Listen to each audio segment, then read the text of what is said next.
The diamond catches the light as it arcs through the air.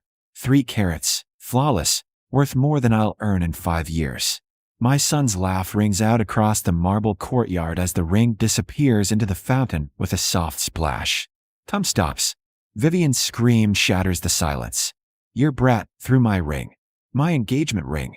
I'm already moving, already reaching for Marcus, already knowing this is it. The end. The job I desperately need. The beautiful lie I've been telling myself, that we'd be safe here. I'm so sorry. I stammer, pulling my 3-year-old behind me. He didn't understand. Didn't understand? Vivienne's face is scarlet, twisted. He's a destructive little monster. Just like his mother. Thinking you can touch things that don't belong to you. Christopher Blackwood stands frozen on the terrace, champagne glass in hand, his engagement party swirling around him. 38 years old, billionaire tech entrepreneur, San Francisco's most eligible bachelor until this morning. His eyes meet mine across the courtyard. In them, I see my termination. My eviction from the staff quarters. The end of the only stability Marcus has known since his father left us. Vivienne, Christopher starts. Don't defend her. She whirls on him. I want her fired. Now. Her and that hellish child out of this house before they destroy anything else. My son starts to cry. He doesn't understand.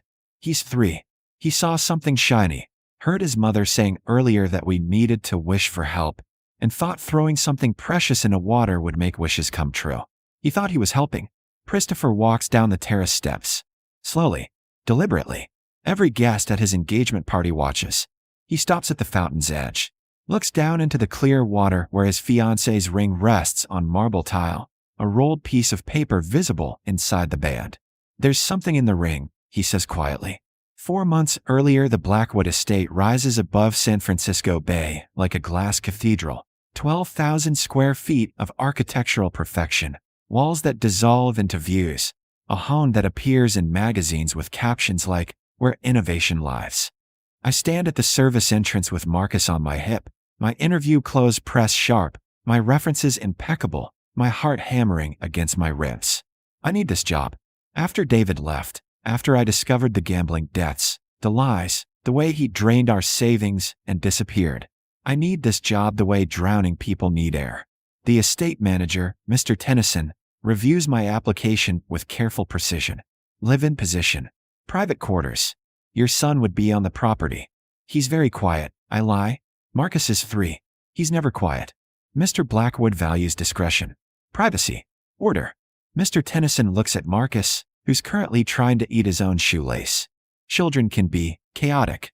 He won't be any trouble. I promise. Another lie. But I'm good at those now. I've become good at many things since David left. Lying, begging, choosing between electricity and groceries, explaining to a 3-year-old why we had to leave our apartment. Mr. Tennyson hires me anyway. Maybe he sees the desperation. Maybe the estate is desperate too. 3 housekeepers in 6 months, he mentions. Mr. Blackwood is demanding but fair. His fiancée is particular. You'll meet Ms. Vivienne Sterling soon enough, Mr. Tennyson says. Something in his voice suggests this isn't a promise. I move into the staff quarters that afternoon. 2 rooms above the garage, small but clean, more space than the shelter where we spent last month. Marcus runs from corner to corner, delighted, laughing. We have a home, Mama. Temporary, I think. Everything is temporary now. But I don't say it. I let him believe. I meet Christopher Blackwood that evening. He's working in his study, vast room, floor-to-ceiling windows, the kind of quiet wealth that doesn't announce itself. He looks up when Mr. Tennyson introduces me. Grace Moreno, the new housekeeper. Welcome, Christopher says. His handshake is firm but brief. His attention already back on his screens, his work, his empire. He barely sees me. I'm furniture. Function. Part of the house that keeps running. I prefer it this way. Invisible is safe. I meet Vivienne Sterling the next morning. She sweeps into the breakfast room like a storm system. Beautiful, 32, former model, current influencer, future Mrs. Blackwood.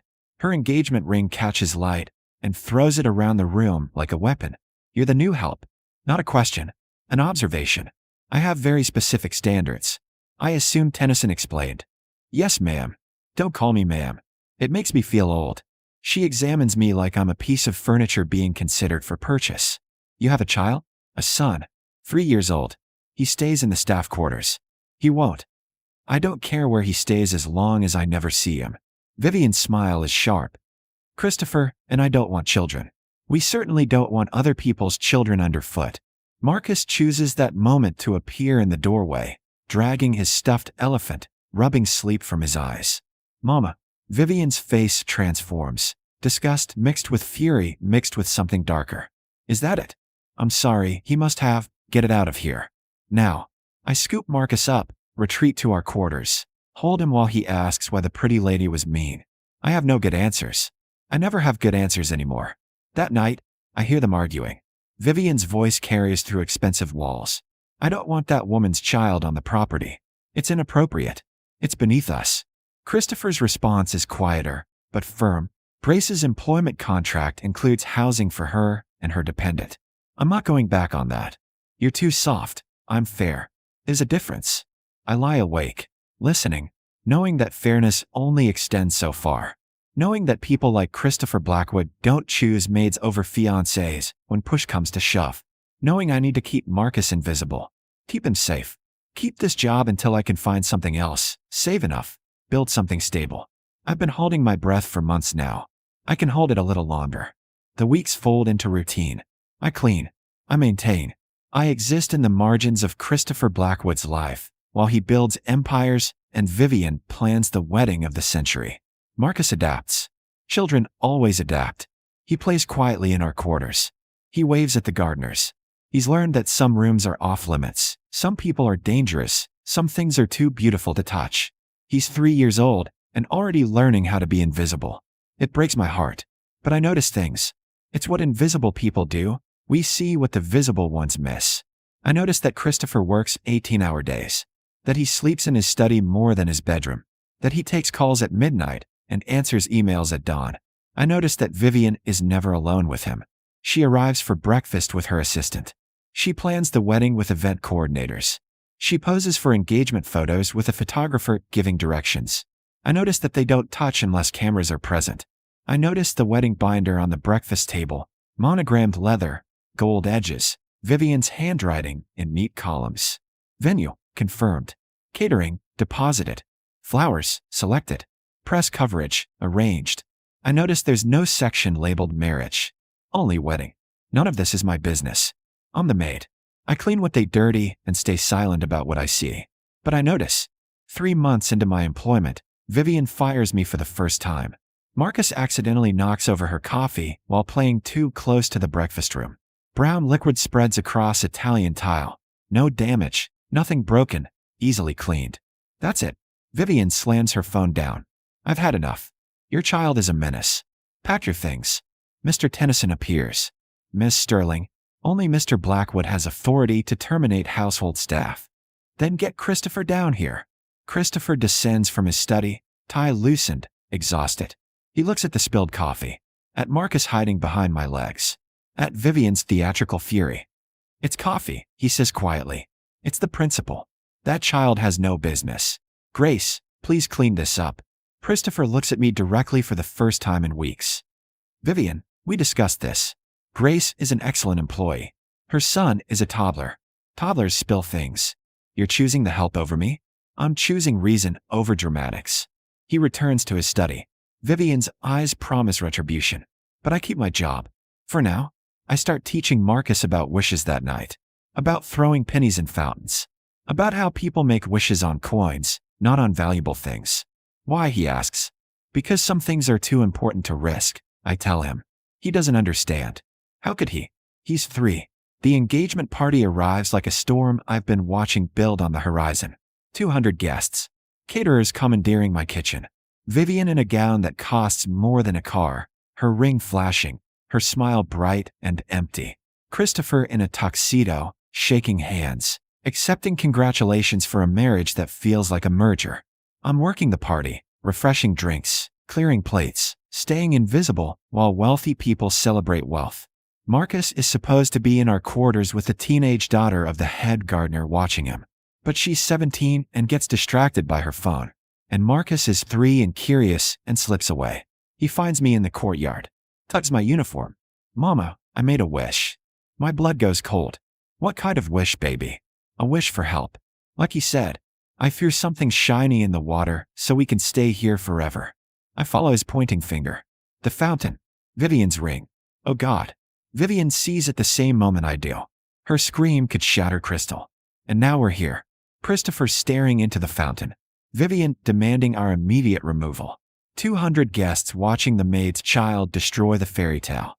Christopher reaches into the water, retrieves the ring, unrolls the tiny piece of paper tucked inside the band. His face changes. Where did this come from? His voice is very quiet. I don't know what. Vivienne starts. This paper. Inside your ring. Where did it come from? How should I know? That brat probably. This is my handwriting, Christopher says. From a note I wrote 6 months ago. A private note I kept in my study safe. The courtyard goes silent. Christopher reads aloud. Vivienne, before I propose, I need honesty. Do you love me? Or do you love what I represent? Because I'm tired of not knowing the difference. Vivienne's face drains of color. I never sent this, Christopher continues. I wrote it at 2 a.m. after another dinner where we barely spoke. I put it in my safe because I'm a coward who chooses silence over truth. He looks at Vivienne. How did it get inside your ring? I have no idea. This is absurd, Grace. Christopher turns to me. Do you clean my study? Yes, sir. Have you ever opened my safe? No, sir. I don't have the combination. But someone does. He looks back at Vivienne. Someone who has access to my private spaces. Someone who found this note and decided to hide it somewhere I'd never look. You're being paranoid, am I? Christopher's voice is still quiet, but there's steel beneath it. Let me guess what happened. You found the note, realized I was having doubts, and instead of addressing them honestly, you hid the evidence inside your ring, the one place you knew I'd never search. The symbol of our engagement, hollowed out to hide the truth. Vivienne's silence is confirmation. How long? Christopher asks. How long what? How long have you known I don't want this marriage? The question hangs in the expensive air. Vivienne's composure cracks like fine porcelain. You don't get to do this, she hisses. Not here. Not in front of everyone. You're right. Christopher hands the ring back to her. Keep it. Consider it payment for your time. But the engagement is over. You can't be serious. Because of some note? Because of that maid's brat? Because a 3-year-old just showed me more honesty than my fiancé has in a year. Christopher looks at Marcus, still hiding behind my legs. He made a wish and threw something valuable into a fountain because he thought it might help his mother keep her job. That's love. That's sacrifice. That's what I thought I was getting when I proposed to you. He turns to address the stunned guests. I apologize for the disruption. The engagement party is over. The engagement is over. Please enjoy the rest of your evening elsewhere. The courtyard erupts in whispers. Vivienne stands frozen, the ring clutched in her fist, her perfect moment dissolving. Christopher walks over to me, crouches down to Marcus's eye level. Hey buddy, what's your name? Marcus. My son's voice is tiny. Marcus, that was a really good wish. But next time you want to help your mom, maybe just tell her? Throwing expensive jewelry around makes people nervous. Marcus nods solemnly. I'm sorry about the lady's ring. The lady will be fine. Christopher straightens. Grace, we should talk. My study, please. This is it. The polite termination. The generous severance. The gentle removal of the problem. I follow him inside while Mr. Tennyson escorts a raging Vivienne to the gates and guests scatter to their cars, already texting the gossip to everyone they know. Christopher's study feels different now. Less like a fortress, more like a confession booth. Sit, he says. I remain standing. I understand if you need to let me go. What Marcus did was save me from making the worst mistake of my life. Christopher pours himself whiskey, offers me one. I shake my head. Do you know why I proposed to Vivienne? That's not my business, sir. Probably not. But I'm going to tell you anyway. He sits heavily. Because everyone expected it. Because she looked perfect in photos. Because I'm 38 and successful and supposed to have a wife who matches the aesthetic of my life. He laughs bitterly. I built a billion-dollar company on the principle of authentic connection. Social platforms that let people be real with each other. And my own engagement was the least authentic thing in my life. You don't owe me an explanation? Yes, I do. Because you're about to think I'm firing you when actually I'm thanking you. He looks up. I wrote that note 6 months ago. I knew then. I knew she didn't love me. I knew I didn't love her. But I was too much of a coward to admit it. Sometimes fear is practical, I say quietly. Sometimes staying in something wrong feels safer than risking something unknown. He studies me, really sees me, maybe for the first time. You're speaking from experience. I think of David, of the months I knew something was wrong but ignored it, of the lies I accepted because leaving felt impossible. Yes. Your ex-husband? How did you? Mr. Tennyson's background check. I'm sorry. I know that's invasive, but he stops. You left him. He left me.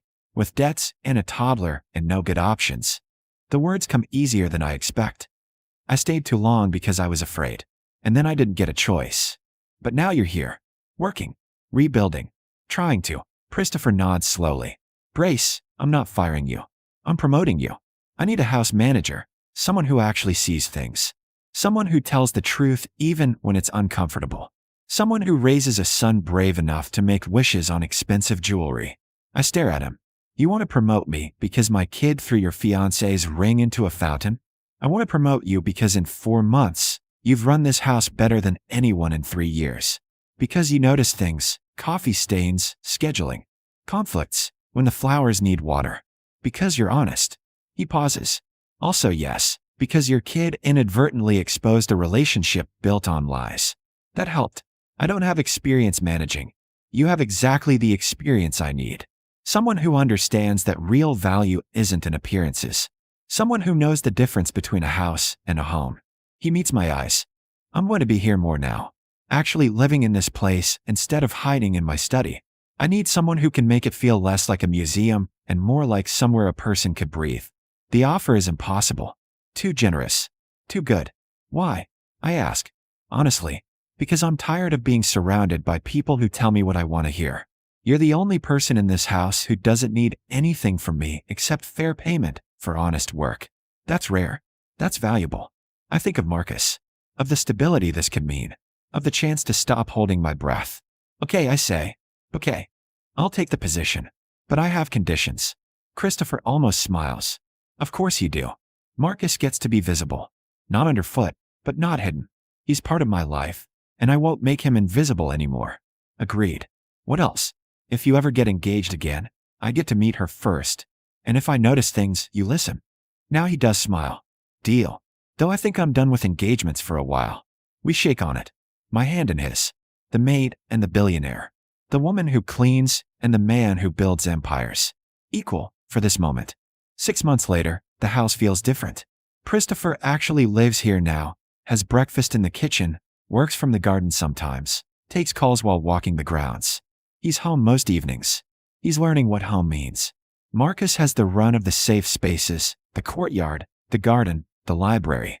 Christopher bought him books about wishes and fountains and being brave. Sometimes I catch them reading together. Is Mr. Christopher your friend now? Marcus asks one night. He's my employer, I say, but he's nice. Not like the mean pretty lady. Vivienne is in Europe, according to social media, living her best life. Already engaged to someone new. The ring, the hollowed-out symbol, reportedly sold at auction for charity. The note burned. Some lies become legends. I run the house now. Hire staff who value competence over pedigree. Create systems that work instead of just looking impressive. Christopher trusts my judgment. Listens when I notice things. Like when I noticed him eating dinner alone every night and suggested family-style staff meals twice a week. Like when I noticed he never took vacations and blocked off 2 weeks on his calendar. Like when I noticed him watching Marcus play and asked if he wanted to join. I don't know how, he admitted. Neither did I at first. You just start. Now sometimes Christopher joins our Saturday morning trips to the playground.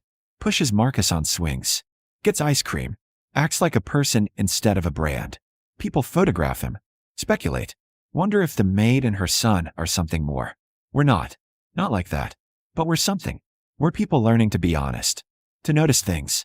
To make wishes on pennies instead of hiding notes inside expensive lies. On the anniversary of that engagement party, Christopher finds me in the garden. Grace? Got a minute. I stand, brushing dirt from my knees. I've been planting herbs, basil and rosemary, practical things that grow. What do you need? I wanted to thank you. Properly. For this year. You thank me every time you sign my paycheck. Not for the work. For the honesty. He's holding something. A small box. This isn't romantic, before you panic. It's professional. Acknowledgement. Inside is a key. Sterling silver, engraved. House manager isn't just a title, Christopher says. This is yours now. All the spaces. Complete access. Trust. My throat tightens. Christopher. You saved me, Grace. You and Marcus. Not from Vivienne, from myself. From building a life that looked perfect but felt empty. He steps back, professional distance restored. So thank you. For noticing. For being brave enough to let Marcus be brave. For teaching me that the best wishes are the honest ones. Marcus runs up, elephant in tow. Mama. Mr. Christopher. Come see. The fountain has pennies. We follow him to the courtyard where the fountain sparkles with copper wishes, pennies. Thrown by staff, by visitors, by my son who's learned that sometimes the smallest offerings carry the biggest hopes. What did you wish for? Christopher asks Marcus. I wish we could stay forever. Marcus looks up at me. Is that okay, Mama? Is it a good wish? I look at this house that's become home. At this man who's learning to be human. And my son who's learning he doesn't have to hide. It's the best wish, I tell him. Christopher meets my eyes over Marcus's head. Nods. Some wishes come true not because we throw valuable things into water, but because we're finally brave enough to name what we need. Some fairy tales start with a maid. Some empires are built on truth. And sometimes a 3-year-old boy throwing a ring into a fountain is exactly the miracle everyone needed, even if they didn't know they were wishing for it. If this story touched you, if you've ever felt invisible, ever stayed in something false because leaving felt impossible, ever watched your child be brave when you couldn't, I want you to tell someone they matter today. Notice them. See them. Value their truth. The world needs people who throw rings into fountains when the alternative is living a lie. Who speak up even when they're afraid. Who choose honesty over comfort. Be that person. Raise that child. Make that wish. And if you work for someone who values appearances over authenticity, remember, you deserve better. Your truth has value. Your observations matter. The smallest voice in the room might be saying exactly what everyone needs to hear. Listen to it. Trust it. Let it save you. Because sometimes the maid knows things the billionaire missed. And sometimes a toddler's wish is wiser than all the careful plans of careful people. Make your wish. Throw your penny. Tell your truth. The fountain is waiting.